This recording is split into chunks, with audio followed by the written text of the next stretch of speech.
Hello everyone, मैं Nanku sir हूं और मैं इस वीडियो में आप लोगों को बताने जा रहा हूं 2023 के एग्जाम में पूछे गए सभी प्रश्नों के बारे में। तो आइए बोर्ड पर देखते हैं। तो आप देख सकते हैं ये जो क्वेश्चन है मैथ का है, विषय मैथ है और सेट आई है और 2023 में पूछे गए लेसन 1 से जितने भी सवाल पूछे गए उसको हम लोग सॉल्व करेंगे। तो सबसे पहले मैं आप लोगों को बता दूं कि लेसन 1 में कुल 10 प्रश्न पूछे गए थे, यानी लेसन 1 से 10 प्रश्न पूछे गए थे, यानी वास्तविक संख्या से 10 प्रश्न पूछे गए थे। तो आप देख सकते हैं सेट आई था, है ना, और क्वेश्चन 71 है, क्वेश्चन नंबर 71, जो कि कह रहा है कि √81/2 है एक, यानी √81/2 कौन सी संख्या है, परिमेय संख्या है कि अपरिमेय संख्या है कि पूर्णांक संख्या है कि इनमें से कोई नहीं। तो सबसे पहले इसको सॉल्व करेंगे। तो √81 बराबर होता है 9 और √81 का मान 9 होता है और बटा 2 हो गया, यानी 9/2 यह एक परिमेय संख्या होती है। ठीक है, यानी कि √81/2 एक परिमेय संख्या होती है, यानी ऑप्शन ए इसका सही आंसर होगा। अब क्वेश्चन नंबर 72 कह रहा है कि 192 के अभाज्य गुणनखंड में 2 का घातांक क्या है। तो 192 का अभाज्य जब गुणनखंड करेंगे तो आइए एक बार अभाज्य गुणनखंड करके देखते हैं। यानी कि आप देख सकते हैं 192 है ना में का जब अभाज्य गुणनखंड करेंगे तो सबसे पहले अभाज्य गुणनखंड करने के लिए सबसे पहले छोटी संख्या से कटाया जाता है। तो ये 2 से कटाएंगे तो 2 9 18 और 2 6 12, यानी 192 जो है वो 96 से कट जाएगा, 96 बार में कटेगा। फिर 2 से कटाएंगे तो 2 चौका 8, 2 8 16, फिर 2 से कटाएंगे 2 2 4 और 2 चौका 8, 24 हो गया। फिर 2 से कटाएंगे तो 12 बार में कट जाएगा। फिर 2 से कटाएंगे 6 बार में कट जाएगा। फिर 2 से कटाएंगे 3 बार में कट जाएगा। उसके बाद 3 से कटाएंगे तो 1 आ जाएगा। यानी किसी संख्या को अभाज्य गुणनखंड निकालने के लिए तब तक छोटी संख्या से कटाते जाएंगे जब तक कि 1 ना आ जाए। ठीक है, तो 192 बराबर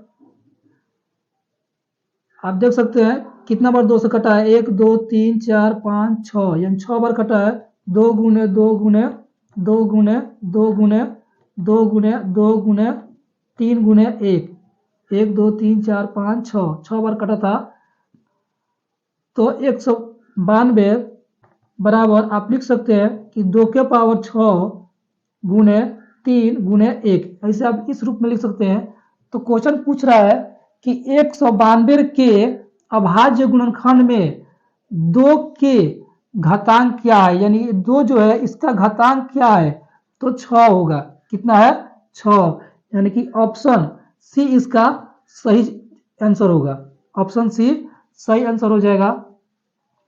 उसके बाद पूछ रहा है कि क्वेश्चन नंबर 73, यदि भाग एल्गोरिथ्म ए बराबर बी क्यू प्लस आर में ए बराबर 72, क्यू बराबर 8 तथा आर बराबर 0 हो तो बी का मान क्या होगा।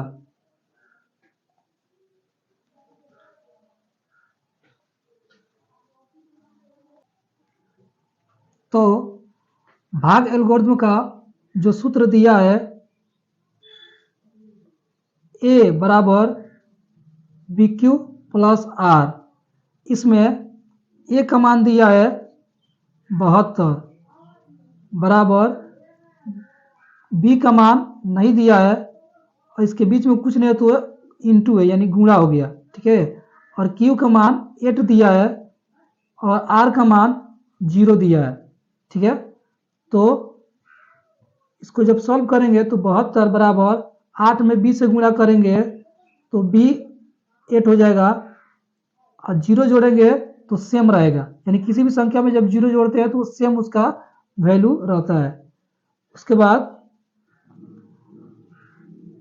ये 8 इधर गुणा में है, इधर आएगा तो बराबर के इस साइड आएगा तो भाग हो जाएगा, यानी कि 72/8 बराबर बी। 8 नवा 72, यानी कि बी बराबर 9। यानी क्वेश्चन 73 कह रहा है कि यदि भाग एल्गोरिथ्म ए बराबर बी क्यू प्लस आर में ए बराबर 72, क्यू बराबर 8 तथा आर बराबर 0 हो तो बी का मान क्या होगा? तो बी का मान 9 होगा, यानी कि ऑप्शन ए जो दिया है 9 ये सही उत्तर होगा, यानी ऑप्शन ए इसका सही आंसर होगा। उसके बाद क्वेश्चन नंबर 74 दिया है, कह रहा कि निम्नलिखित में किसका दशमलव प्रसार शांत है, यानी इनमें से कौन सा संख्या का दशमलव प्रसार शांत होगा? तो सबसे पहले हम लोग है ना इसको शांत को पहचानने के लिए एक सूत्र होता है, फॉर्मूला होता है, उसको हम लोग देखेंगे। तो सूत्र होता है, यदि कोई भी परिमेय संख्या को अगर हम p बाई 2 के पावर n इंटू 5 के पावर m के रूप में अगर लिख सकते हैं तो वह परिमेय संख्या शांत होगा, अन्यथा अशांत आवर्ती होगा। तो आइए एक एक करके देखते हैं, यानी कि 2/15 दिया है, तो सबसे पहले हम 15 का अभाज्य गुणनखंड करेंगे। तो जब 15 का अभाज्य गुणनखंड करें तो 3 इंटू 5 इंटू 1 होगा, ठीक है। तो यह 2 के पावर n इंटू 5 के पावर m के रूप में नहीं होगा। तो यह इसका मतलब कि ऑप्शन ए इसका सही उत्तर नहीं होगा। बी जो है 160 दिया है, 11/160, तो 160 का हम अभाज्य गुणनखंड करेंगे। तो जब 160 का अभाज्य गुणनखंड करेंगे तो 160 का अभाज्य गुणनखंड निकालेंगे तो 2 into 2 into 2 into 2 into 2 into 5 into 1 होगा। तो जब इसको जब हम इस रूप में लिखेंगे तो 2 के पावर 5, यानी ये 2 जो है वो 5 बार मल्टीप्लाई हुआ है, तो 2 के पावर 5 इंटू 5 के पावर 1 होगा। तो यह जो संख्या है यानी 11/160 यह इस रूप में आ जा रहा है, तो इसीलिए 11/160 इसका सही उत्तर होगा, यानी कि ये 7 दशमलव होगा। तो कह रहा था कि निम्नलिखित में किसका दशमलव प्रसार शांत है, तो 11/160, 11/160 का दशमलव प्रसार जब करेंगे तो वो शांत होगा। तो इसके बाद दिया है क्वेश्चन नंबर 75, यदि Q एक धन पूर्णांक है तो निम्न में से कौन धनात्मक विषम पूर्णांक नहीं है।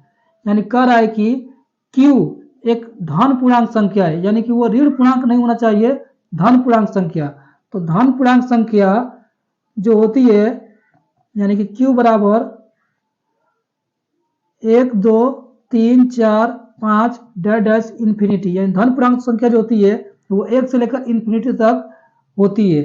तो कह रहा है कि यदि Q एक धन पूर्णांक संख्या है तो निम्न में से कौन धनात्मक विषम पूर्णांक नहीं है, यानी कि इनमें से कौन जब Q का मान यहाँ पर है ना इसमें से बारी बारी से रखेंगे तो इसको हल करने पर कौन धनात्मक विषम पूर्णांक नहीं होगा, ठीक है, यानी कि सम होना चाहिए, धनात्मक सम होना चाहिए, विषम नहीं होना चाहिए, ठीक है। तो ऑप्शन ए जो दिया है यानी ऑप्शन ए जो दिया है वो 8Q प्लस 1 है। तो इसमें जब Q के मान हम 1 रखेंगे, Q के मान जब 1 रखेंगे तो 8 इंटू 1 प्लस 1 होगा। तो 8 में 1 से गुणा करेंगे तो 8 एकम 8, और जब 1 जोड़ेंगे तो 8 1 9 हो जाएगा। तो यह एक धनात्मक विषम पूर्णांक हो रहा है, तो पूछ रहा है कि विषम पूर्णांक नहीं होना चाहिए, तो ये विषम पूर्णांक हो गया, इसलिए ऑप्शन ए गलत हो जाएगा। ऑप्शन बी दिया है 8q + 4, तो इसमें जब हम q के मान 1 रखते हैं तो 8 × 1 + 4 होगा। तो इसको जब सॉल्व करते हैं तो 8 एकम 8 + 4 यानी कि 8 और 4 12। तो ये जो संख्या आया है ये धनात्मक पूर्णांक संख्या है, लेकिन ये सम है और कह रहा था कि धनात्मक विषम पूर्णांक नहीं होना चाहिए, तो ये विषम पूर्णांक नहीं है, ये सम है। तो ये भी सब है ना विषम होगा, ये भी विषम होगा और ये एक जो है ना ये सम है, तो इसीलिए ऑप्शन बी इसका सही आंसर होगा। तो इसके बाद क्वेश्चन नंबर 76 दिया है, दो लगातार सम संख्याओं का मस होता है। ऑप्शन ए दिया है 0, option B 1, option C 2, option D 4। तो सबसे पहले सम संख्या के बारे में मैं आप लोगों को बता दिया हूँ कि सम संख्या जो होती है ना उसके जैसे में 2, 4, 6, 8, 10 डैश इन्फिनिटी होती है। तो कह रहा है कि दो लगातार सम संख्या है, यानी कि कोई भी दो सम संख्या होना चाहिए और वो लगातार होना चाहिए, यानी उसमें गैप नहीं होना चाहिए। जैसे अगर हम 2 1 लेते हैं तो उसके बाद 4 होना चाहिए, या अगर 4 लेते हैं तो 6 होना चाहिए, या 6 लेते हैं तो 8 होना चाहिए। तो कह रहा है कि दो लगातार सम संख्याओं का मौस, यानी कि 2 और 4 अगर लेते हैं लगातार दो सम संख्या है तो इसका जब मौसा निकालेंगे तो 2 का अभाज्य गुणनखंड करेंगे तो 2 एकम 2, यानी कि 2 बराबर हो जाएगा 2 × 1, और 4 का अभाज्य गुणनखंड करेंगे तो 2 दूना 4, 2 एकम 2, यानी कि 4 बराबर 2 × 1। अब इसको पेयर करेंगे तो जोड़ा लगाएंगे तो 2 से 2 एक पेयर लग गया और 1 से 1 पेयर लग गया, यानी कि लिखेंगे कि 2 और 4 का HCF बराबर 2 × 1, यानी एक 2 का लगा है और 1 का लगा है, तो 2 × 1 बराबर 2 एकम 2। तो ऑप्शन सी 2 दिया है, यानी कि दो लगातार सम संख्याओं का मस होता है, तो ऑप्शन सी इसका सही आंसर होगा। इसके बाद दिया है क्वेश्चन नंबर 77, कह रहा है कि एक परिमेय संख्या तथा एक अपरिमेय संख्या का योग कैसी संख्या होती है। यानी जब हम एक परिमेय संख्या और एक परिमेय संख्या और एक अपरिमेय संख्या को योग करेंगे यानी उसको जोड़ेंगे तो कौन सी संख्या बनेगी। ऑप्शन ए दिया है पूर्णांक संख्या, बी दिया है अपरिमेय संख्या, और सी दिया है प्राकृत संख्या, डी दिया है इनमें से कोई नहीं। तो मैं आप लोगों को पिछले वीडियो में बता दिए हैं कि जब एक परिमेय संख्या और एक अपरिमेय संख्या को जोड़ेंगे है ना, मान लीजिए उसको एक परिमेय संख्या को जोड़ेंगे या घटाएंगे या गुणा करेंगे तो वो अपरिमेय संख्या बनती है। तो यानी कि एक परिमेय संख्या और एक अपरिमेय संख्या का योग, अंतर या गुणन अपरिमेय संख्या होती है, यानी कि ऑप्शन बी इसका सही जवाब होगा। यानी कह रहा है कि एक परिमेय संख्या तथा एक अपरिमेय संख्या का योग कैसी संख्या होती है, तो ऑप्शन बी सही इसका आंसर होगा, अपरिमेय संख्या। इसके बाद क्वेश्चन नंबर 78 दिया है दो संख्याओं का गुणनफल 8670 है और उनका HCF 17 है तो उनका एलसीएम होगा। यानी कि कह रहा है कि दो संख्याओं को जब हम गुणा करते हैं तो यानी दो संख्याओं का गुणनफल 8670 दिया है, यानी कि वो दोनों संख्याएं हमें मालूम नहीं है कि वो संख्या कितनी कितनी है। तो जब मालूम नहीं है तो एक संख्या को हम ए मान लेते हैं और दूसरे को बी मान लेते हैं।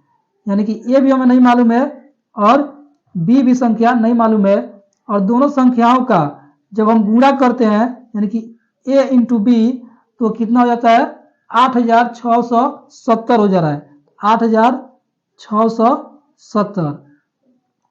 और कह रहा है कि उनका एचसीएफ यानी दोनों संख्याओं का जब हम एचसीएफ निकालते हैं तो वो 17 होता है।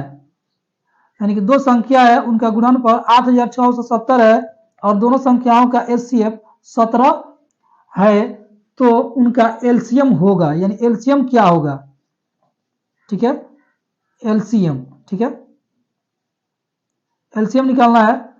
तो इसका एक सूत्र होता है कि पहली संख्या गुणे दूसरी संख्या बराबर एलसीएम गुणे एचसीएफ। यानी पहली संख्या को हम ए मान लेते हैं और दूसरी संख्या को बी माने हैं, तो ए इंटू बी बराबर एलसीएम इंटू एचसीएफ। अब इस पर सबका मान रखेंगे, उसके बाद सॉल्व करेंगे तो वो आ जाएगा।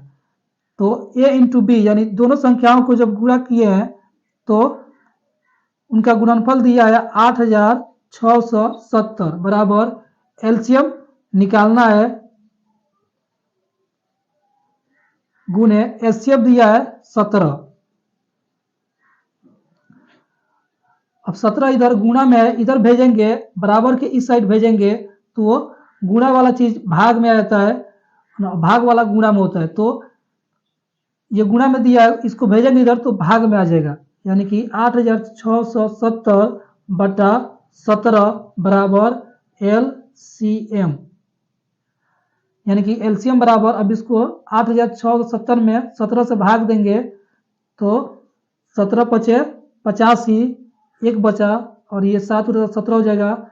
तो 17 एकम 17 और 0 का 0। यानी कि एलसीएम अर्थात लिख सकते हैं कि एलसीएम बराबर 510। यानी कि ऑप्शन ए दिया है 102 और ऑप्शन बी दिया है 85, ऑप्शन सी दिया है 107, ऑप्शन डी दिया है 510। और जब हम इसको सॉल्व किए तो 510 ही आया। यानी कि ऑप्शन डी इसका सही आंसर है। कह रहा है कि दो संख्याओं का गुणनफल 8670 है, उनका एचसीएफ 17 है, तो उनका एलसीएम होगा। यानी उसका एलसीएम जब निकालेंगे दोनों संख्याओं का तो 510 होगा। इसके बाद क्वेश्चन नंबर दिया है 79। कह रहा है कि निम्नलिखित में से कौन परिमेय संख्या है। यानी कि 4 ऑप्शन दिया है। ऑप्शन ए है root, under root 64 plus 36। B दिया है अंडर रूट 25 प्लस 25। सी दिया है अंडर रूट 49 प्लस 49। डी दिया है अंडर रूट 36 प्लस 36। तो ऑप्शन ए को हम पहले सॉल्व करते हैं। तो ऑप्शन ए जो दिया है इसको जब हम सॉल्व करेंगे तो सबसे पहले रूट के अंदर जो दिया है इसको हम पहले जोड़ देंगे, तो सेम इसे उतार देंगे रूट, उसके बाद से 64 और 36 जोड़ेंगे तो 100 हो जाएगा। तो रूट 100 इज इक्वल टू 10, यानी 100 का वर्गमूल जब करेंगे तो वो 10 होगा और 10 एक परिमेय संख्या होती है। तो ऑप्शन ए इसका सही आंसर होगा। ऑप्शन बी जो है वो 25 और 25 जोड़ेंगे तो 50 होगा, 50 का वर्गमूल निकालेंगे तो दशमलव में जाएगा, तो ये एक अपरिमेय संख्या हो जाएगा। और ऑप्शन सी जो है 49 और 49 जोड़ेंगे है ना, और फिर जितना होगा उसको जब उसका वर्गमूल निकालेंगे तो ये भी है ना दशमलव में जाएगा, तो ये भी एक अपरिमेय संख्या हो जाएगा और ये भी एक अपरिमेय संख्या है। तो ऑप्शन ए जो है ना इसका सही आंसर होगा। यानी कि ऑप्शन ए जो है ये एक परिमेय संख्या है, बाकी सब अपरिमेय संख्या है। इसके बाद क्वेश्चन नंबर 80 दिया है, यदि 130 बराबर 15 गुने 8 प्लस 10 एवं 15 बराबर 5 गुने 3 प्लस 0 हो तो मसह 130 और 15 होगा। तो ऑप्शन ए दिया है 8, ऑप्शन बी दिया है 5, ऑप्शन सी दिया है 130, ऑप्शन डी दिया है 15। तो इसमें कह रहा है कि 130 बराबर इतना दिया है और 15 बराबर इतना। तो इसमें यानी कि भाग एल्गोरिथम से ए बराबर होता है बी क्यू प्लस आर। तो इसमें अगर आर का मान 0 आता है तो बी का मान जो होता है, जब आर का मान 0 आता है तो बी का मान हमारा एचसीएफ होता है। तो दिया है 15 बराबर 5 गुने 3 प्लस 0। तो इसमें 15 हमारा ये हो जाएगा और 5 बी और 3 क्यू आर 0 हो जाएगा। तो यानी कि 15 बराबर 5 गुने 3 प्लस 0 में 5 जो होता है वो बी का हमारा मान होता है, यानी कि ये हमारा भाजक होता है और यह एचसीएफ भी होता है। तो ऑप्शन बी हमारा सही आंसर होगा। तो मुझे उम्मीद है कि आप लोगों को ये सभी प्रश्न समझ में आ गए होंगे। तो अगर मेरा वीडियो आप लोगों को अच्छा लगा तो प्लीज़ इसे लाइक कीजिए और मेरे चैनल को सब्सक्राइब कीजिए। ओके बाय, फिर मिलेंगे अगले वीडियो में।